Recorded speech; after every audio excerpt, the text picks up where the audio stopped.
Hello, family. Welcome back to the African Diaspora News channel. I am Wongel Zelalem, and today we're here with another live stream.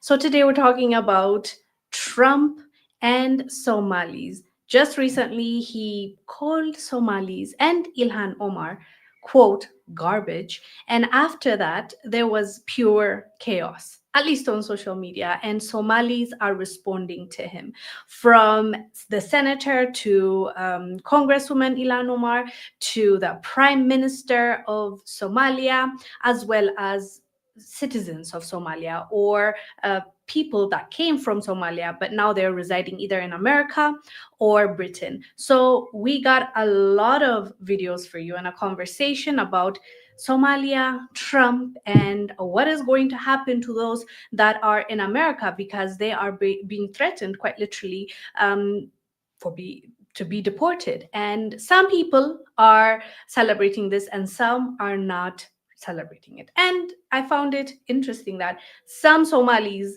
are actually agreeing with Trump as well and saying that, yes, he worded it wrong, but we agree with him, which is something you would not expect to hear from Somalis because he is throwing insults at them, right? But we'll hear from Somalis as well as politicians, as well as the Prime Minister of Somalia. So we're gonna start this video, but first, in case you missed it, this is what Trump said about Somalis. Which is barely a country, Somalia, which is barely a country, they have no anything. They just run around killing each other. We're going to go the wrong way if we keep taking in garbage into our country. Ilhan Omar is garbage. She's garbage. Her friends are garbage. These aren't people that work. These aren't people that say, let's go, come on, let's make this place great. These are people that do nothing but complain. They complain. And from where they came from, they got nothing. They came from paradise, and they said, this isn't paradise. But when they come from hell, and they complain, and do nothing but bitch, we don't want them in our country. Let them go back to where they came from and fix it. Yes, that is what he said about Somalis, Ilhan Omar, and those that are currently residing in America, the Somali-Americans. And at the end, as you heard, there was an applause, and from a different angle, it was J.D. Vance apparently, banging the the table to show support of what he's saying. First of all, we can't ignore the fact that this is a sitting president, calling a group of people, garbage. However you look at it, it's not right.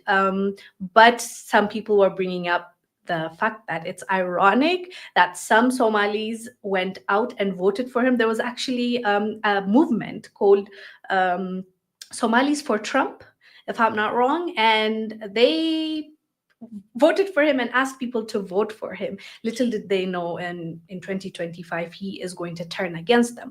And this is the trend with Trump. A lot of people that voted for him, groups, races, they ended up regretting because he targeted most of those people that voted for him, which is insane, but also it's politics.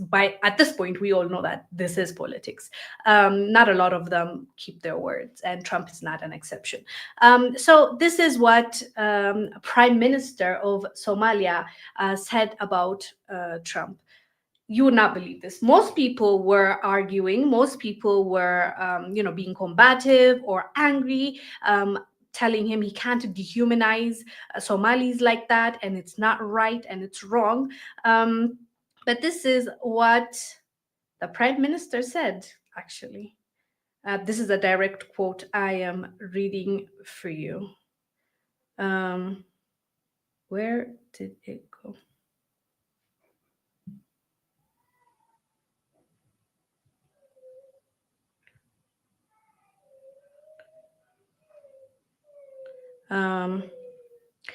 I seem to have lost the quote, but yes, he said, it's better, and I quote, it's better not to respond, but this is in its entirety. This is what he said.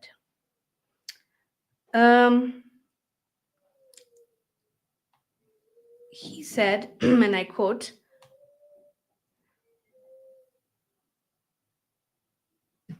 yeah, I lost it again. I apologize. So this is what, but the gist of it, I wanted the direct quote so I don't misquote him. But this is what he said. He said, this is not the first time Trump is calling out people or African countries. He's called out, he mentioned South Africa, and he said he's called out other countries. And, these are words, let's just move on. Let's not even give it any airtime. That's him, though. A lot of people don't agree with not giving him airtime. They had a lot to say. And I'm going to start from State Senator Omar. He said he was hurt, but this is what. It was shameful, disgraceful. Wait, let me start from the It beginning. was hurtful. It was shameful, disgraceful. But also it was flat out wrong. Calling not only our congresswoman garbage, but calling the entire community garbage, saying they're good for nothing. It is a community that has been resilient, that has produced so much. We are teachers and doctors and lawyers and even politicians taking part of every part of Minnesota's economy and the nation's economy. And so right now, this is nothing more than political theater in time for the midterms in which he wants to rally his base. Language matters, and we know that hateful rhetoric and language leads to action. And right now, our community is afraid. We've seen that our president and ICE has overstepped and has consistently and continuously violated our residents' constitutional rights. And what I mean by that is this going far beyond just immigration enforcement. We've seen residents, U.S. citizens, getting detained and released. And so President Trump made it very clear. He said he wants all Somalis gone, not just a category of them, not just the ones he thinks that are bad, but all Somalis. I've heard from our young people, folks that were born in America that have never seen Somalia. In fact, some whose parents were born in America, reaching out to us saying that they're fearful, that they feel like they have to walk around with their passports because they don't want to be targeted. And in America in 2025, that should not be happening. It was hurtful. It was shameful, disgraceful. He called it shameful and disgraceful. That's Omar, Minnesota's state senator, the one that is serving the United States of America. So he's hurt by what he has said.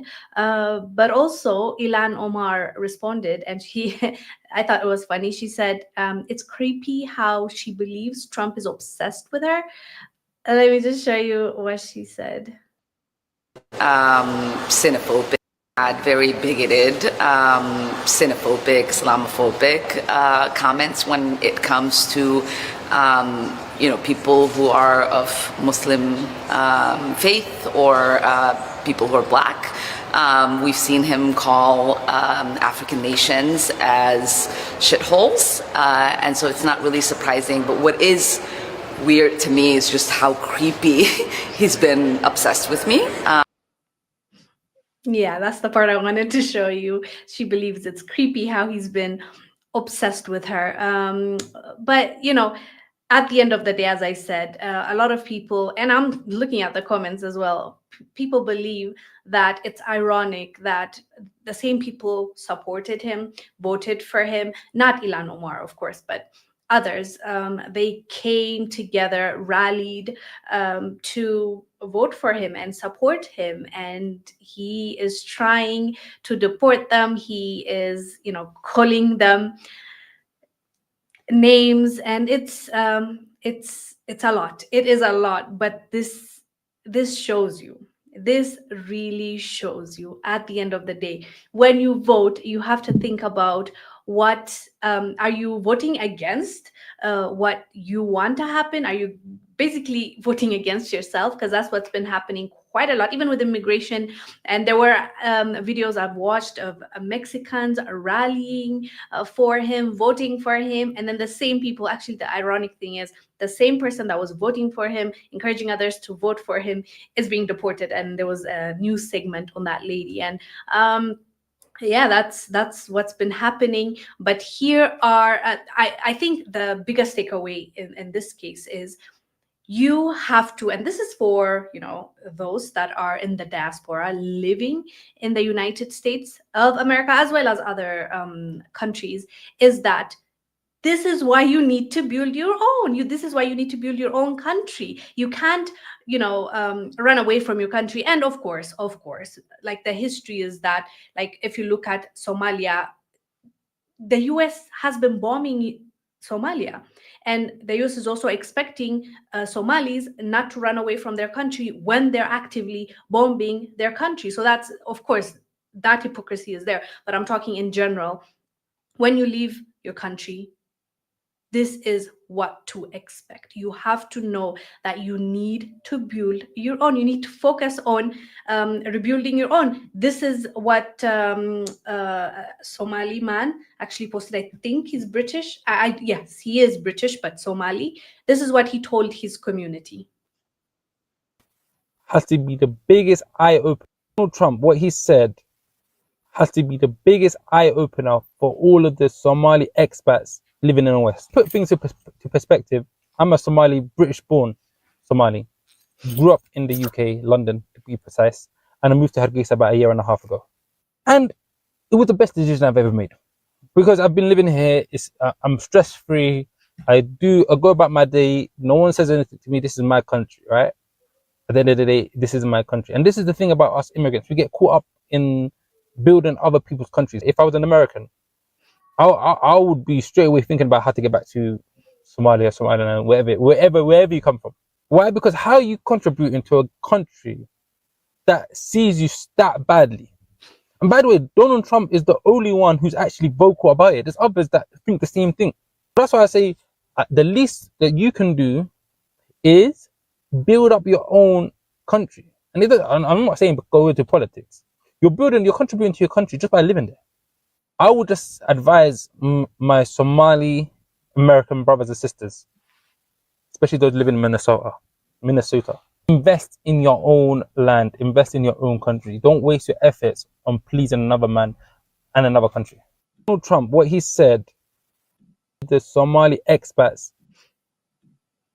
Yeah, what he said is plain and simple: invest in your own land. And he can say that because he was raised in Britain, but he went back to his country to start his business, to live there. So a lot of people in the comment section were telling him, go back to your country then if you love it so much. And I'm like, did you listen to what he said? He said he is already back. So he is the right person, I think, to advise others to go back. And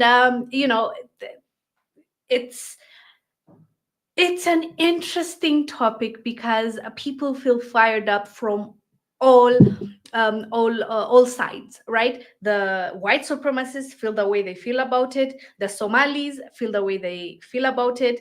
The Americans feel the way, like everyone feels strongly about this topic right now. And I've been seeing the discourse and I've been seeing the back and forth and the tussle.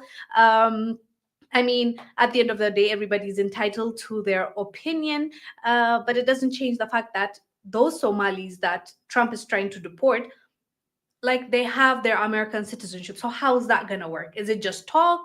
Is he just trying to startle them? Is he just trying to poke the bear? Is it just trying to divert the attention instead of own himself? Like, you know how politics is. Look at those people over there. Look at what they're doing. Is that the case? Is there some merit to it? Because apparently, like, I heard the mayor of, I believe, Minneapolis, right? Yes, mayor of Minneapolis, Jacob, saying that, like, he was pushing back. He was saying, we want them here. So, like, it's like, we're hearing so many different stories. Let me show you what the mayor had to say about Somalis. Here. He's wrong, and we want them here. Somali people have been an extraordinary benefit. I'll say it again. Somali people have been a benefit to our city for longer than I have been in our city. They have started businesses and created jobs. They have added to the cultural fabric of what Minneapolis is. They were welcoming to me when I first came out to Minneapolis. In fact, they were one of the first groups that I myself got to know. to, again, villainize an entire group is ridiculous under any circumstances. And the way that Donald Trump is consistently doing it, I think, calls into question major constitutional violations. And it certainly violates the moral fabric of what we stand by in this country as Americans. Well, that's what he said. But someone commented, his pockets have been greased, is what Arcane said. Yeah, I mean, with politics, as I said, it's a dirty game. You don't know what goes on behind the scenes, and you don't know who's really running that person or that country. Just because you see the president or the prime minister sitting there doesn't necessarily mean that they make the actual calls, right? So there's that as well. But that's what the mayor was saying, that we, like verbatim, he said, we want them here, and he's pushing back against the president, Donald Trump. And I am seeing even our family here on this channel feel strongly about this situation, because I'm reading your comments, and Derry also says the mayor is corrupt.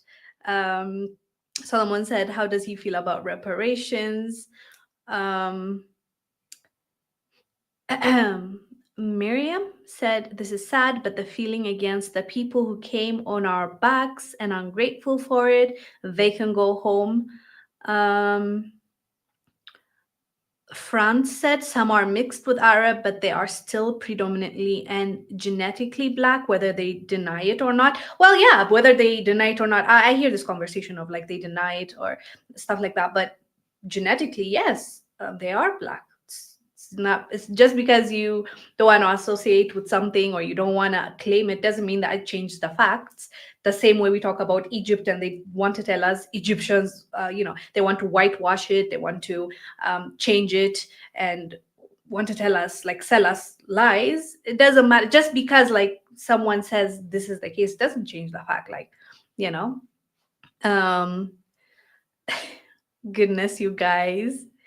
Ben said they came by boat, leaving by plane. Upgrade, you guys. Sorry, I'm catching something. So, but that's true. I agree with you, Willie.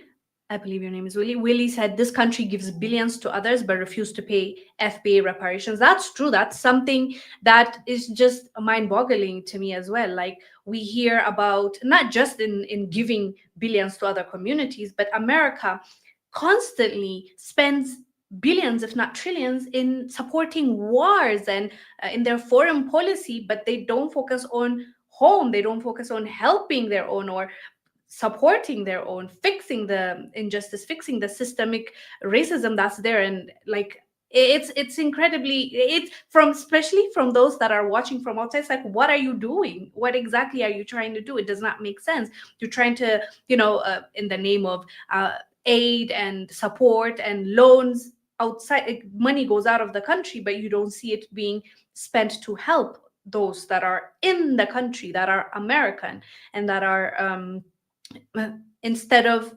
cultivating that, investing in that, in the education, in the homelessness crisis, in reparations, because I know Black Americans have been asking that for long, but it's like, it's part of history, leave that alone, but then they don't do anything on the ground. So yeah, it's quite literally weird, and I agree with you on that. It's, yeah, why does that? And it's not just one, from what my observation, it's not just one party. They used to say it's the Democrats, they used to say this and that, they used to say Republicans, but then you look at them and it doesn't matter who is in power. It's like they neglect that part of history, and they want to say it's part of history, deal with it, let's move on. And then in the present day, they don't actually do something about it. They rather spend money, as you mentioned, in other countries, or supporting or fueling a war. And that's something that is obvious to see. Someone said, how can you, Wamo said, how can you be Somali and be born in America? Shouldn't you be American? It's funny you mentioned that, actually. Someone, a Somali guy, there was a video I watched, he was saying, I am both Somali and American, like both of them can be true at the same time. Let me actually show you, just because you mentioned that, what the brother was saying. When someone, let me say this clearly, when someone attacks our community and calls us garbage, this is not just an insult. This is an attack on our humanity, our dignity, and our constitutional right to exist as equals in this country. I am Somali. I am an American. And I am sick and tired of people acting that those two identities cannot live in the same body. In the United States that we all envision, we are nurses caring for the sick. We are teachers teaching the next generation. We are business owners, taxpayers. You heard that, right? It's to your point. You were asking a question, and I believe the brother talks about that a little bit. You said, "How can you be Somali and be born in America? Shouldn't you be American?" People are disagreeing with that, but also there's, I think the pushback comes from people experienced, some that are saying, "I am Somali." Even this Senate, is it senator? Yes, the state senator Omar.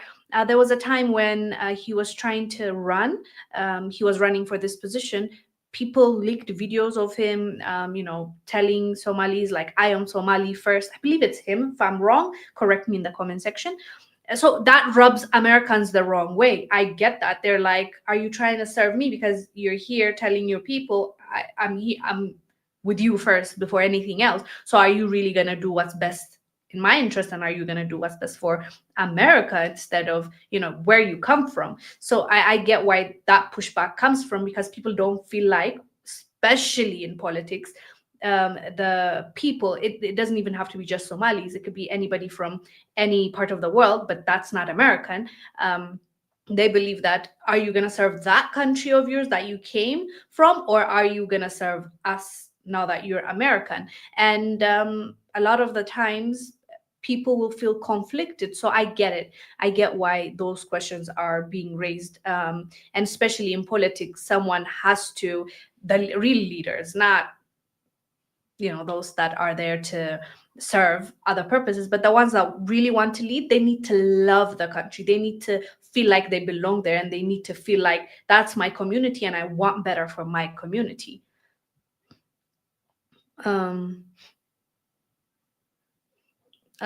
France, I think, is answering someone else, easy, because we just talked about how can you be Somali and American at the same time. So he said, or she said, the same way you can be Irish American, Italian American, Indian American.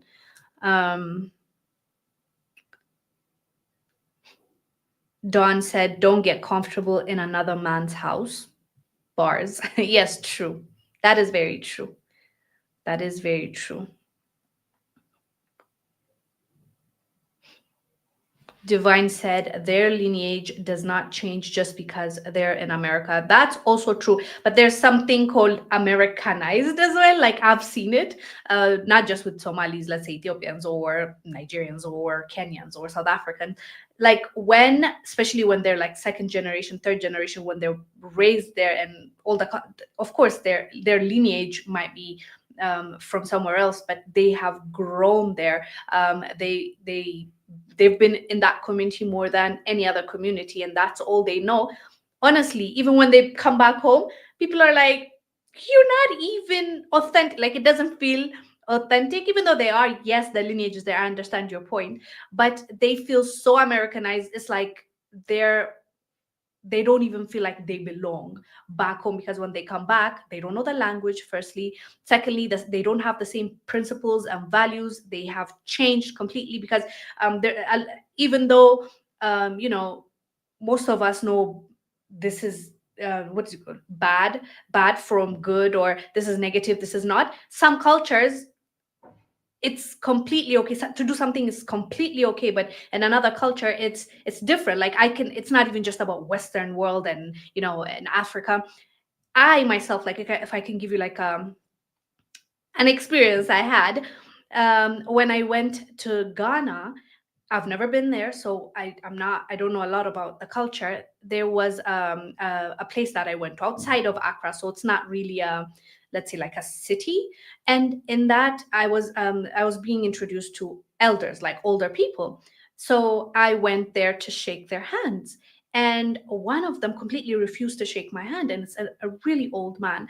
And so I was like, I waited there for a few seconds. It was awkward, and I moved on, and I started saying hi to the other people. But eventually, later on, someone tells me, the person that was introducing to that, like it's his family and his friends, the family friends, he told me, you shouldn't start from the left. I think he said that, from the left to the right. You should have started from the older guy and went shaking their hands.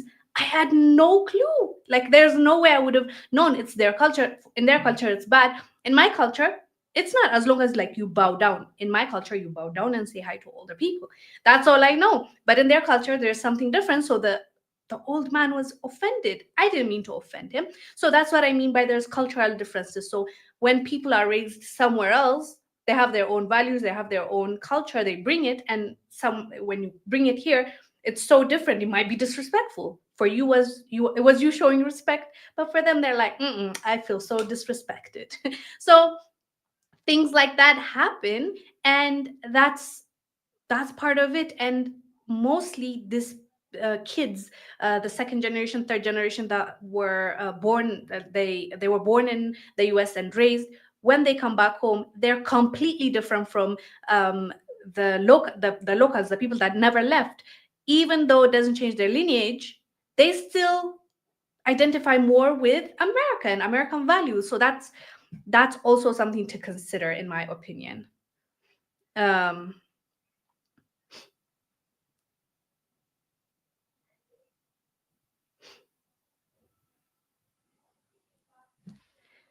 um Divine said they haven't been here long enough to experience an ethnogenesis. To be American is an ethnicity, not just citizenship. Yes, I hear you, but they also have the citizenship. So now, aren't they protected? Aren't they, like, legally? Can Trump just deport them? The criminals, maybe even the criminals, can they be deported if they are American? They probably will go to prison, yes, but can they be deported? I don't think so, unless they're illegal there. Yeah, people seem to agree on, most people are saying they're not American, is what the conversation is.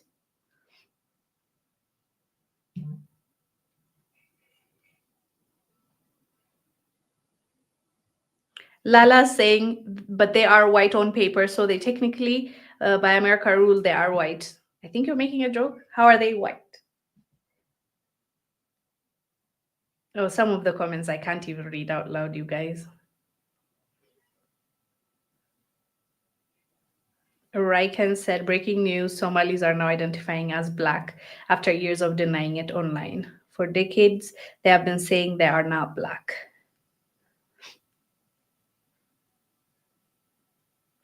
Yeah, a country 5 have media saying, if you're Somalian and American, who are you loyal to? That's the question a lot of people are asking, but I don't think this is the question just about Somali and Somalis, and I think it's Somali. I don't think it's Somalian. I don't. It's not just. I think this conversation is a different conversation, in my opinion. It's not just about Somalis and Americans. It's about even others, like, other certain protected groups also have that citizenship, and American, they're dual citizens. So who are they really serving is a question that Americans themselves have to answer, and you guys have to vote for people that you believe are going to do right by you. Someone said, just ignore Trump.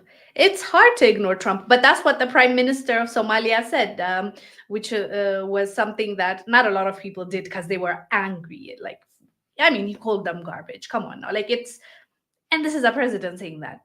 It's not right, however you look at it, in my opinion. Well, I think that's a fair statement. But the Prime Minister of Somalia said, let's not be bothered by this. Like, let's just leave it alone. Like, let him say what he wants to say. Let's move on. That's what he said. It's not a lot of politicians would do that. They will respond. Yeah.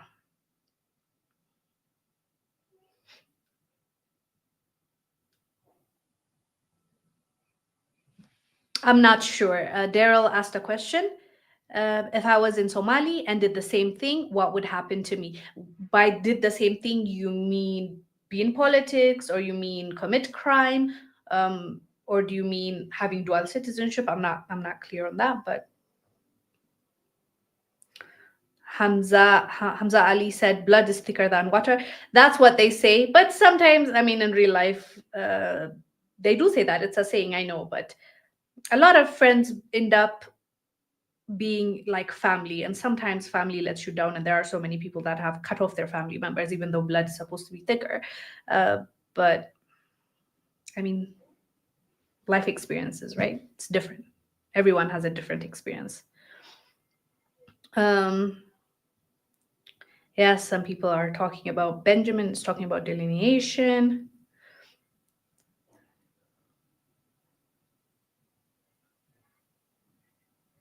Yeah, you guys, you're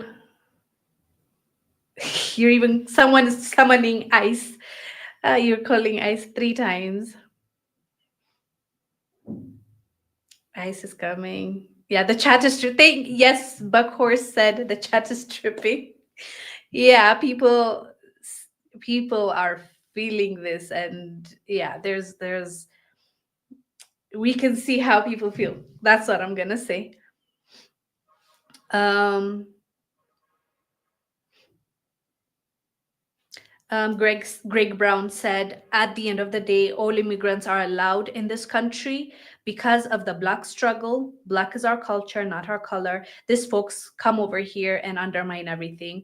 I hear you about the Black struggle and why people are allowed in the US and why they are where they are. Most immigrants, unfortunately, that history is not really taught. Like they're, to be honest, I think many people don't know that, like that history is not there. So I think they would put a lot of respect on Black Americans fight if they were educated, in my opinion. Yeah.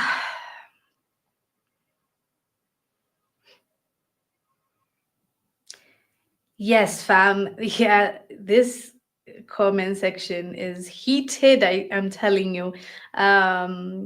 Let's go. Someone is even saying, "Let's go, president." Well, at the end of the day, as I said, many Somalis, as well as a lot of immigrants, voted for Trump because they said his values aligned with them. And now this is what's happening. So who can we blame, right? Anyways, fam, thank you so much for this chat and conversation. If there's any update, we'll come back tomorrow. No, not tomorrow. Monday, same time, we'll have a live stream. We're going to have another chat. Thank you for joining this live stream and for giving your 2 cents. I'll see you on the next one. Bye.